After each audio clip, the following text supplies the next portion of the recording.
Hi friends, ரொம்பவே டேஸ்டியான ஹெல்த்தியான பால் பாயாசம் எப்படி செய்யலான்னு பார்க்கலாம். அப்பளத்து கூட இதை சேர்த்து சாப்பிட்டா நல்லாயிருக்கும். கடாயில் 1/2 லிட்டர் பால் சேர்த்துருக்கேன். கூடவே கொஞ்சமாக தண்ணி சேர்த்துக்கிறேன். உங்களுக்கு பால் ரொம்ப பிடிக்கலைன்னா தண்ணி அதிகமாக சேர்த்துக்கோங்க. இன்னொரு கடாயில் லைட்டாக நெய் ஊற்றி அதையும் வறுத்து எடுத்துக்கலாம். லேசாக வறுத்தாலே போதும். வறுத்த சேமியாவாக இருந்தாலும் பரவாயில்ல, லேசாக வறுத்து எடுத்துக்கோங்க. இப்போது பால் நல்லா கொதிச்சு வந்துருச்சு. கீழே சிந்திரும். அதனால் அதை ஒரு ஸ்பூன் போட்டு நல்லா மிக்ஸ் பண்ணி எடுத்துக்கலாம். இந்த நேரத்தில் நாம் வறுத்து வச்சுருந்த சேமியாவை இது கூட கொஞ்சம் கொஞ்சமாக ஆட் பண்ண போகிறோம். எல்லாத்தையும் ஃபுல்லாக போட்டுறாதீங்க, கொஞ்சம் கொஞ்சமாக ஆட் பண்ணிக்கோங்க.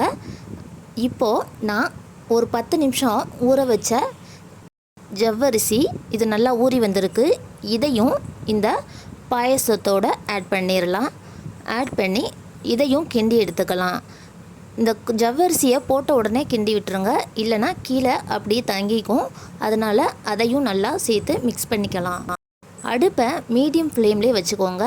இந்த ஜவ்வரிசி சேமியா எல்லாம் சேர்ந்து வெந்து வர ஸ்டேஜில் நமக்கு தேவையான அளவு சுகர் ஆட் பண்ணிக்கலாம். உங்களுக்கு எவ்வளோ சுகர் தேவையோ அதுக்கு அளவுக்கு நீங்கள் ஆட் பண்ணிக்கோங்க. இது கூடவே லைட்டாக உப்பு நான் சேர்த்துக்கிறேன். கொஞ்சமாக சேர்த்துக்கோங்க.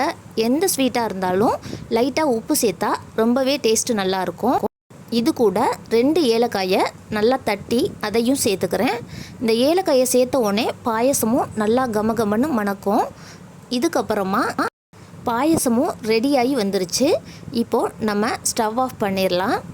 சேமியா வறுத்த கடாயிலேயே லைட்டாக நெய் ஊற்றி இந்த காஞ்ச திராட்சையையும் பொன்னிறமாக வறுத்து எடுத்துக்கலாம். முந்திரி இருந்தால் சேர்த்துக்கோங்க. எங்கிட்ட முந்திரி இல்லை, அதனால் திராட்சையை மட்டும் வறுத்து இதையும் அந்த பாயசத்து கூட ஆட் பண்ணி இன்னொரு தடவை மிக்ஸ் பண்ணி விட்டுக்கோங்க. இது கூடவே ஒரு கைப்பிடி அளவு தேங்காய் துருவல் சேர்த்துருக்கேன். சுவையான பாயசம் ரெடி. நீங்களும் ட்ரை பண்ணி பாருங்கள். தேங்க்யூ.